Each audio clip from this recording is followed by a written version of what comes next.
Hello, everybody. Welcome back to Pix or Tea Astrology. I'm your host, Pix, and Tuna is here as co-host. I don't know if you can see her. We are back from our extended break, and I am here to deliver the weekly astrology forecast for this week, June 3rd through June 9th. So if you want to hop right into that, go to the timestamps and click, and you can go ahead and skip my spiel, my intro spiel. So, hello everyone. I am back from an extended break. It was unexpected. I was expecting to take a break just for Mercury retrograde, but it turned out one of my kitty cats was diagnosed with cancer and she only had 2 months to live. So I decided to keep that break because she was requiring a lot of work. A cat that is dying from cancer and won't eat, you have to do a lot for them. You have to do a lot for the end of their life. So basically it was like hospice here for the past 2 months. And I am happy to be back. As you can see, I am in a different spot than usual. I'm on my couch. This was my kitty's couch who passed away. Her name was Egg. And sorry, she was my little baby. And so I'm still getting used to that. I know losing a pet is hard. Losing anything is hard, especially when you're a Scorpio rising. So I've been just kind of getting back into it. Thank goodness NORWAC happened. The Northwest Astrology Conference happened in Seattle at the end of May, and I got to go and I got to reignite my passion for astrology and meet all my internet friends, all my colleagues, and just feel like I was with my people. So that was really refreshing and really necessary after losing my kitty. So anyway, yeah, I'm back here. I needed to move things around. I couldn't sit at my same desk. Everything had to change. Everything had to change, and we are in the middle of changing things. So these are all my stuffies. My couch is just comfier. I planned to use the couch for guest spots when I have a guest to come sit on the other side of the couch. That hasn't happened at all. It will probably happen this year. My birthday is June 2nd. It's in a couple days, so I will be changing perfection years. I will be having a new Time Lord, Mercury. So with more Mercury in my life, I assume I will have a guest or two, or maybe a co-host as we move forward. But basically, this is the story. I was getting ready for my birthday dinner tonight, and I put on makeup, and I was like, you know what? I have makeup on. I might as well come in the garage, my studio, and film some astrology updates for y'all. But yeah, also, I was just kind of feeling cozy. Not only I'm getting ready to go to dinner, but also I'm cozy. So I wanted to just chill. I wanted this to kind of be casual. I'm kind of casual, but I was sitting at a desk before, so I was hoping just to be a little more chill. I wish that I could smoke on screen here and make it even more casual. If you are interested in chilling with me in that fashion, you are welcome to join the Ninth House Discord server because we have, I plan to host some hangouts there. I want to host a streaming of the astrology podcast and then just hang out, smoke, whatever you do, eat, chill, hang out, and look at the astrology news and chat about it. I think that'd be fun. So if you're interested in that, join the Ninth House Discord server. It is free. It is for making friends with people who are also interested in astrology and tarot, and everyone has so many different perspectives. It's a nice, fun learning experience and just friendly. I love to just say good morning to my friends there. If you follow me on Instagram, you know how important it is for me to say good morning. So, without further ado, take some time for yourself, grab a cup of tea, a cup of coffee. Let's hop into the week. And we're going to start on Monday, June 3rd, when Mercury enters Gemini. Mercury is going to be at home in Gemini, so things are going to speed up a bit. Things are going to pick up faster, more socialization, more back and forth, more business being done, commerce happening. You might want to buy stuff, sell stuff. Mercury is about commerce. So if you're interested in starting a new shop, for like stuff that you want to sell, this is a really good time for that. It's a really good time to make any sort of technology upgrades. If you want to get a new phone, a new laptop, if you want to attempt to have a conversation that you need to have, this is the Mercury to do it. The thing is also with this Mercury entering Gemini, this will make all the Virgo risings and Gemini risings feel a lot more like themselves. They're going to feel more in the zone, essentially. Not that they weren't feeling in the zone, but with Mercury in Gemini, Mercury is in its home sign, so it can do all these mercurial things. It can be a joker, a jester, you know, the class clown. It can be the scientist. It can be the writer. It can be the journalist. It can be the driver even, any type of transit and travel. So all of these topics are strengthened with Mercury in Gemini. And right when it enters Gemini, it immediately will trine Pluto in Aquarius. So this brings in those Pluto qualities, which are a little bit darker and deeper. It's very investigative when Mercury and Pluto come together, especially in a trine. This is like the ultimate detective vibe. We're all going to put on our trench coat and our fedora, and we're going to get our magnifying glass, and we're out looking for clues, and we're going to find the clues also. Especially with this trine, it'll be easy to uncover things. It'll be easy to go a bit deeper and find the truth of things. And it's just very probing. It's very detailed.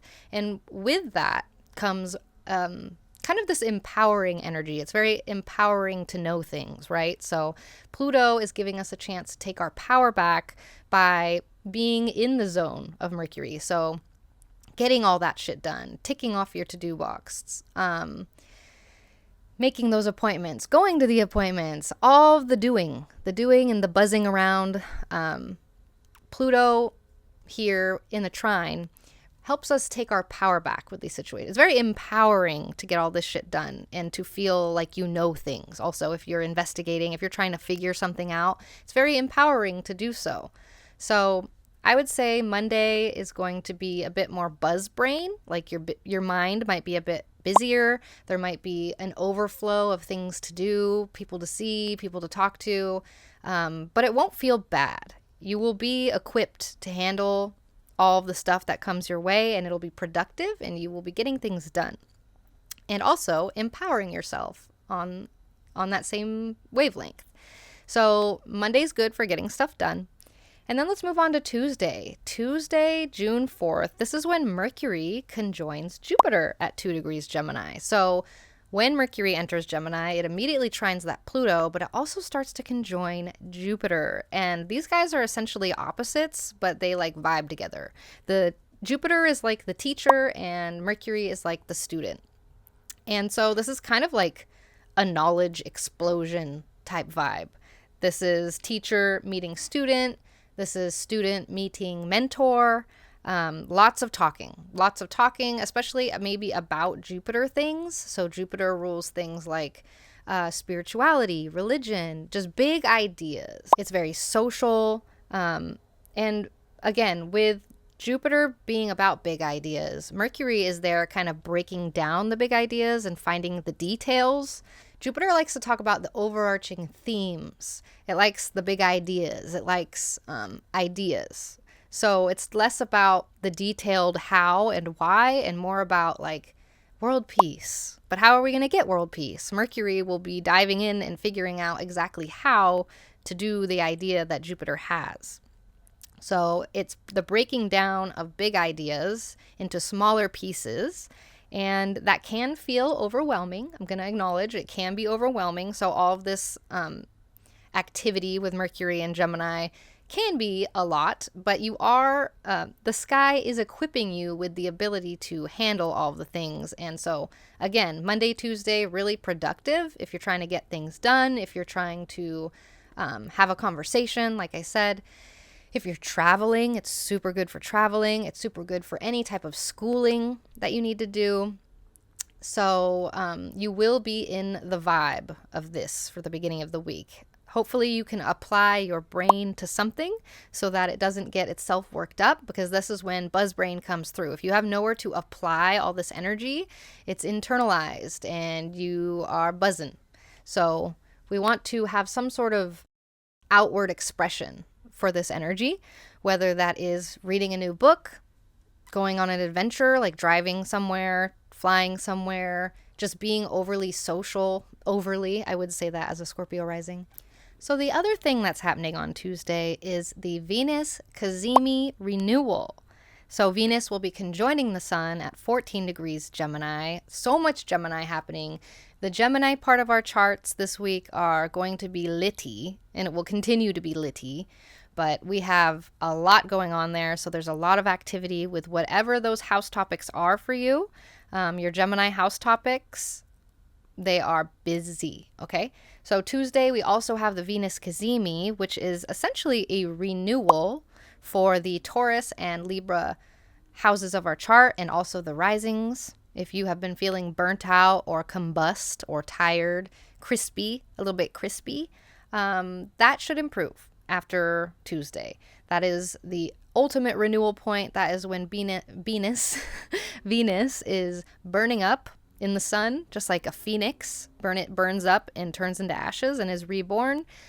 So is Venus on Tuesday. So there is this rebirth energy for Libra risings and for Taurus risings, or this rebirth energy for the Libra house topics in your chart or the Taurus house topics in your chart. So there is this extra highlighted energy of joy, creativity, play, beauty, harmony. All the Venetian qualities are kind of renewed and strengthened just for this day. So if you have a hair appointment, if you have some sort of beautification appointment, this is super astrologer good. It's also a really good time to be social with your besties, with people who you love, essentially. And it's a really good time for just love and art and pleasure.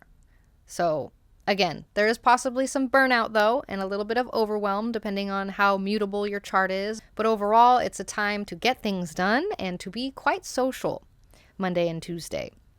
And I recommend doing something good for that Venus Cazimi. Do something fun. Maybe light a candle for Venus and try and soak in more of those Venetian qualities yourself. And so let's move on to Wednesday. This is when the moon enters Gemini and joins all of that Gemini energy and makes it even stronger. This is the Gemini house topics being extremely highlighted, and it is getting us ready for that new moon in Gemini also. So there is a Gemini stellium by the time Wednesday rolls around, lots of Gemini energy. So let's talk about Gemini season a little bit, or just Gemini and why Gemini has the associations that it has. But I'm not going to talk about Mercury, okay? So Mercury obviously is the ruler of Gemini, and so all of the mercurial qualities get imprinted onto Gemini in general. But besides that, Gemini also has some of its meaning from where the sun is in the sky during its season in the northern hemisphere. It's a good way to think of it, at least. So basically, Gemini is the season that happens right before Cancer season. And Cancer season is summer. That's the summer solstice. The beginning of Cancer season is when the sun is the highest in the sky, as it can be. The sunniest, summeriest day, essentially the longest day, is the start of Cancer season. And that means that it's the end of Gemini season, right? So during Gemini season, the sun is climbing day by day, getting higher and higher in the sky. But in true Gemini fashion, right? Gemini is working up, going higher and higher in the sky towards whatever goals. And then eventually it reaches the top. It reaches its goal. It gets what it wants. And then it's done. And it lets it go. And it turns around and it starts to go down again. And that happens during Cancer season. But essentially, Geminis are known for working towards something, doing something, and then stopping and changing their mind and going the complete opposite direction. That's kind of like what the sun is doing in the northern hemisphere during Gemini season. It is climbing its way up, but once it reaches the end, it's like, okay, I'm done. I'm done here. I'm gonna let it go and move on. So that's why you get some of that fickle Gemini energy where Geminis are inconsistent and they are flaky and whatever. I'm allowed to say all this because I'm a Gemini, by the way.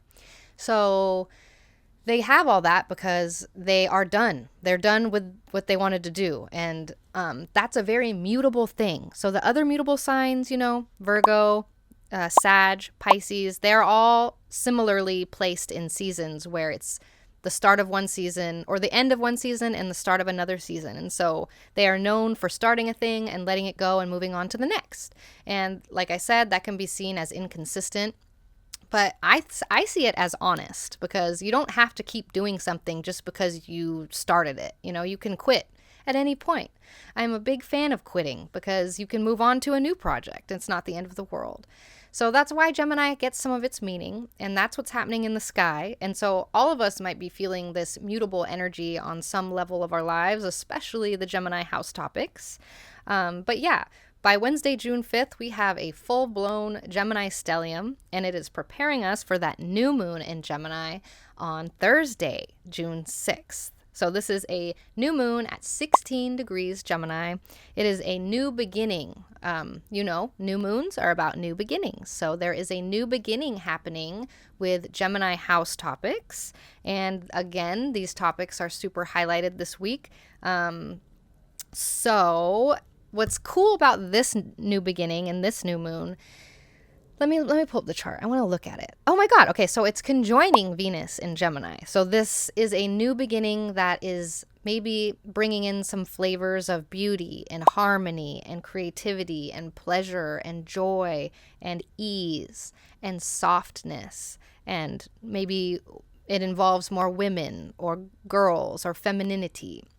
So a new beginning that's a little bit softer, a little bit sweeter with Venus there, and still with those Gemini house topics in your chart. Okay, the downside though. So we're conjoining Venus. It brings in this softness, this ease, this pleasure, a new beginning with flowers, planting new flowers. But the other thing about it is that Saturn is squaring it from 18 degrees Pisces. So this is an applying square. Saturn squares kind of suck, okay? This is kind of the wet blanket energy. If you have been listening to me this whole time talk about how fun Gemini is and how there's lots to do, people to see, blah, blah, blah, and you're like, I'm not feeling that at all, you are probably feeling Saturn.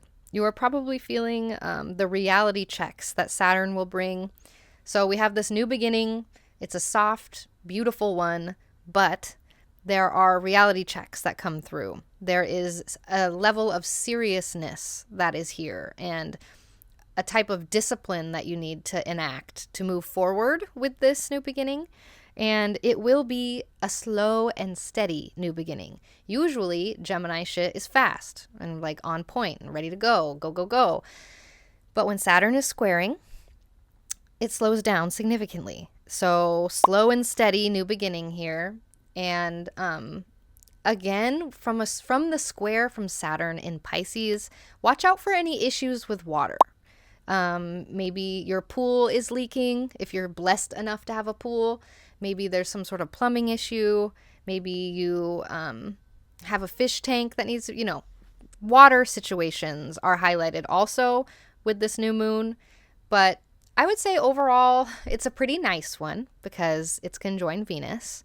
It's in Gemini. It'll kind of depend on which house Gemini rules in your chart, on if you will be feeling the more positive or more challenging aspects of this new moon.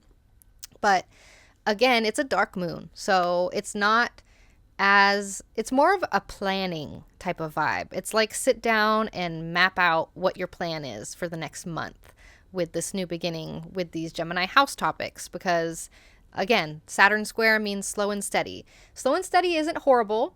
It is something that Geminis are impatient about. Gemini is too impatient for slow and steady, but slow and steady means you're getting it done right. And I will tell you from experience that the impatience of getting it done fast is not worth having to redo it and redo it slowly. So just do it right the first time by being slow and steady with whatever new beginning this is for Gemini, the Gemini house topics in your chart. So if you are a Gemini rising, this is a pretty big new beginning for you in general. It is in your first house, so this could just be a significant benchmark new moon where there's a new project you're starting of some kind, or a new perspective you're going to start holding for the next couple weeks, something like that.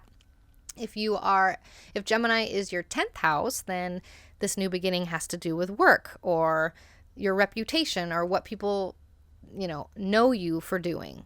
Or if it's in your 7th house, this is a new beginning in relationships. So if you're a Sag rising, there is new beginnings happening, possibly with one-on-one interactions. That could be maybe you meet somebody, or you have a good interaction with somebody, or you have a really nice time if you're in a relationship, or you might start, the 7th house rules client work. So you could start doing more client work after this. Some examples. Okay. So one thing I do recommend, no matter where the new moon is in your chart, is lighting a candle for the new moon. Lighting a candle to manifest something related to the Gemini house topics in your chart. I will pull up house topic chart for those of you who don't know. And on Thursday, I recommend you light a candle with the intention to manifest something related to the Gemini house topics in your chart. And that would be a nice little ritual with the moon. You could also put out any of your crystals or your water, etc. Just know the conditions that I described. And it'll be a pretty good one. So let's talk about Friday. Friday, June 7th. We have the moon exiting Gemini and entering Cancer, making a splash into Cancer. So the Cancer house topics in your chart get a little boost, a little highlight on Friday, and this brings in nurturing energy. So we've had very heady, airy stellium going on for most of the week, and buzzing around, buzz brain. And when the moon enters Cancer, we are splashed back into our feels. So you might be, feeling a lot more, I don't want to say homesick, but homebody-esque. Maybe you just want to chill and feel comfortable. But yeah, family, home, comfort, coziness, good food, and good movies. The Cancer and the moon rule the movies. The moon rules movies, traditionally. I know Neptune can too, but Neptune doesn't rule anything because it's not a traditional planet. And so the moon rules movies because the moon is a reflector, like film. It reflects things. It reflects light. So, good movies, good food, good company, self-care, having a little cry sesh, a little release of feels. I like it. It'll be good. It'll be cozy. So, okay, let's talk about the weekend. So from Friday through Saturday, that is June 7th through June 8th, we have Venus finishing that square with Saturn. So we know that the new moon was squaring Saturn and it was conjoined Venus. So that means Venus and Saturn are squaring all week, okay? And this is, again, stick in the mud vibes. Not as enjoyable as it could be, but that doesn't mean it's not useful and not harnessable. This is some harnessable energy. So let me talk about some themes with Venus and Saturn. Venus-Saturn is old crone energy. It is grandmother energy, wise old woman energy. And it reminds us of the passage of time, which can be good, can be hard, but the passage of time with Saturn and Venus, and with that, timeless beauty, timeless love, timeless art. These types of things are highlighted Friday, Saturday. So there is this level of ease and softness and beauty, and we have to adjust a bit of that to fit in some discipline, some wisdom, some time-oriented stuff. Timeless beauty. I'm imagining like a playful old lady playing video games on TikTok Live. If any of you are on TikTok and you see lives and you watch video games, you'll see there are multiple grandmas who go viral on TikTok for playing video games. And that's the Venus and Gemini. That's where that's coming from. So it's like a playful old lady, or like my grandma right now, she's 91, and she has been tasked with painting whatever she can paint on a canvas. And she is not an artist. Like, she can draw a stick figure. That's where I learned how to draw. So right now, she drew a tree with some apples on it and a couple flowers, you know? It's this kind of vibe. And the useful part of Venus Saturn is that it is a time for commitments, for making agreements between people, for making agreements with long-term stuff. It could be long-term projects, it could be long-term relationships, it could be long-term art dedications, and just long-term projects in general. So I'd say for Friday, Saturday, if you have like a hair appointment you're going to do, or if you're doing some sort of Venetian thing, like you're going to a party, or you are hanging out with friends, you are doing art with people, you are working on a project, you are just trying to experience ease and joy and pleasure, you gotta bring in some adjustment for the seriousness part of it, or maybe feeling a little bit lonely in a room full of people. And again, issues with water, okay? Dirty creeks, leaking pools, angry orcas. Have you seen those videos of the orcas just destroying boats? So the other thing that happens this weekend is that Mars enters Taurus. And this is doubling down on that slow down vibe. The beginning of the week is super quick with all that Gemini stellium stuff until Saturn comes through and squares some shit.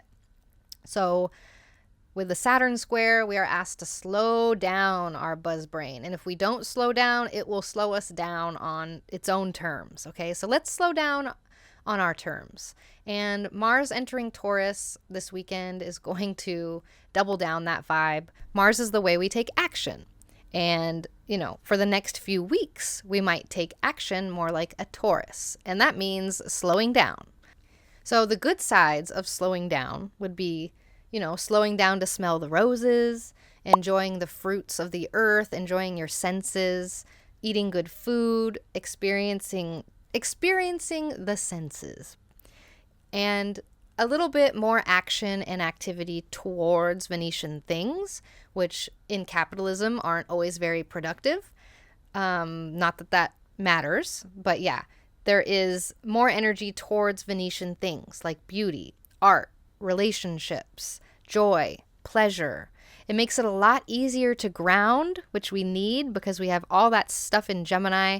Like I said, buzz brain. It's going to be a bit harder to ground with all that energy. But Mars moving into Taurus grounds us.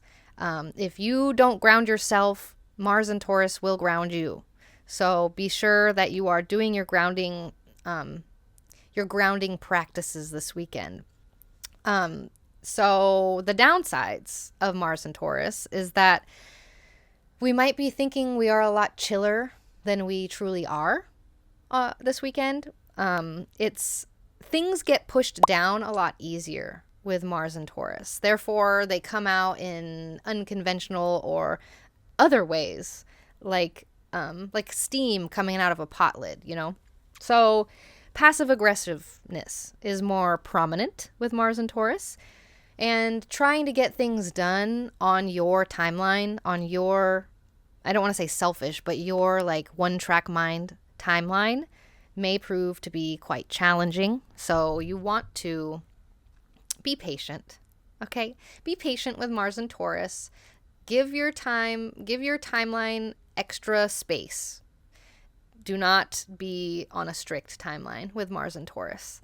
Or if you are, be flexible with the way that things get done, because they will get done, just maybe not in the way that you expected or in the most conventional way. It'll happen in an unconventional way.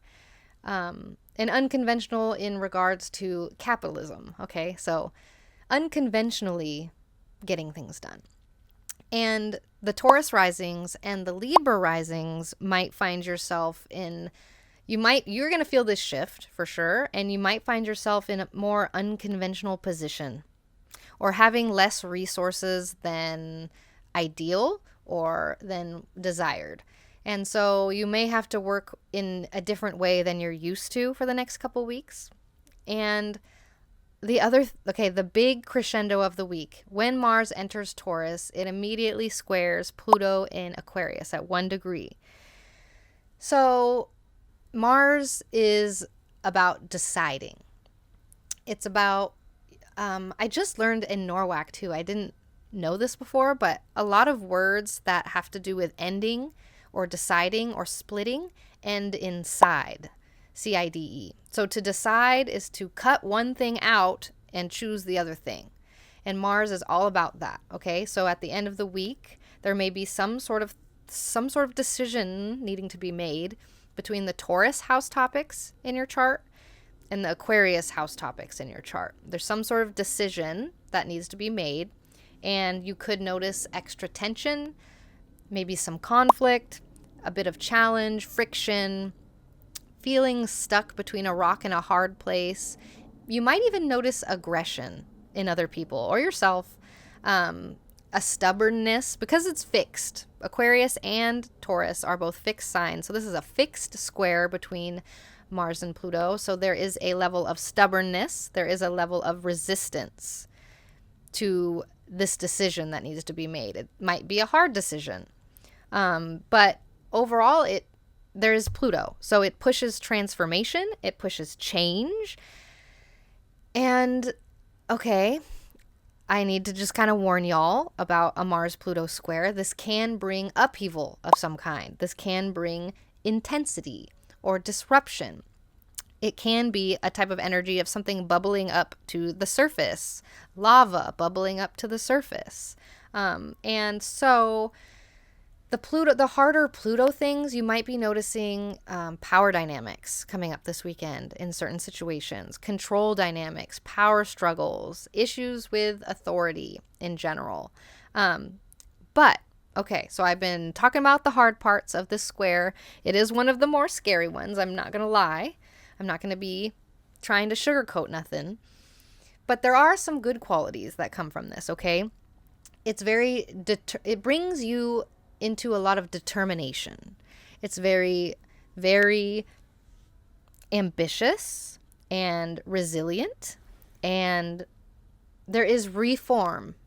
Is that how you, why am I talking like that? There's reform happening with this decision. So the persistence that you gain, the revolution that comes through after decision, perseverance, these are all very important qualities for being on Earth. Yeah. Roll your eyes. But they are very important, and we may have to harness some of that, and we may gain some of these strengths through this square, through this decision. And then on Sunday, the Sun finishes its square with Saturn. So the Sun and Venus, because there was a Cazimi, and they're both squaring Saturn, this will be kind of a vibe you feel all week. Under the undercurrents of things, the reality checks, getting down to business vibe, having to do something that you don't want to do, but doing it anyways. But there is an adjustment for more discipline at the end of the week.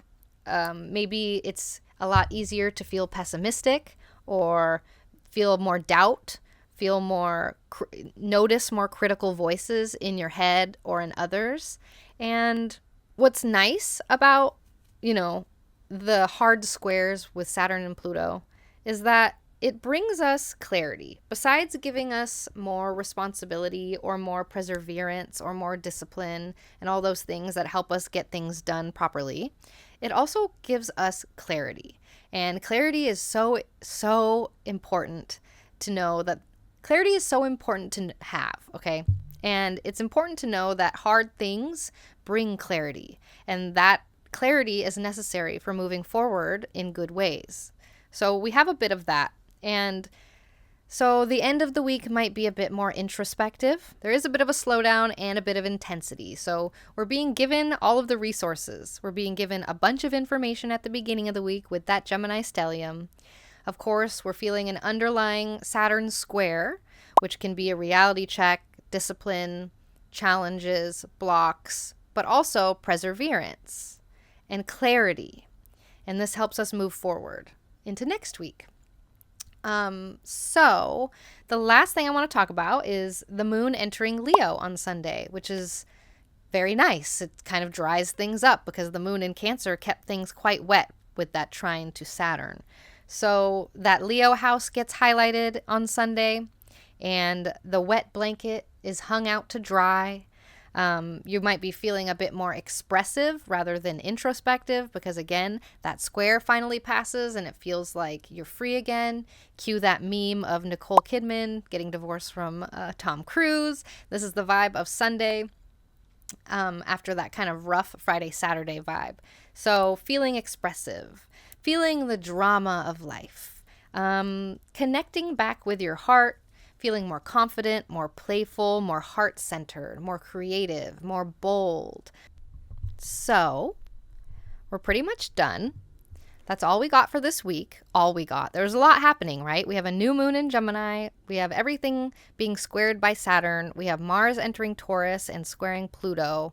And then we get a nice little refresh when the moon enters Leo at the end of the week. So the week starts off buzzing, okay? Buzzing. A lot happening, a lot going on, new beginnings, new starts. And then the week ends, or I should say the end of the week brings in a decision.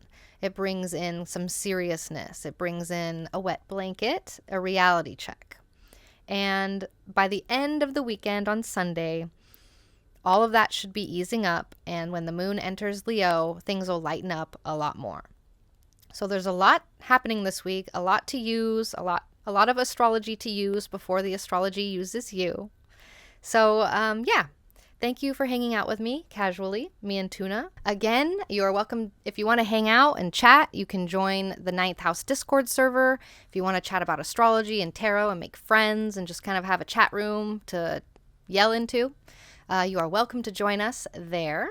And again, thank you so much for being here. Don't forget to like and comment. Let me know what's happening this week. Let me know if there's any astrologer good stuff lining up for you this week. Let me know what you're going to manifest in the comments for this new moon coming up. I will like and help you manifest that digitally. And yeah, so yeah, thank you so much, guys. I will catch you next time. Mwah!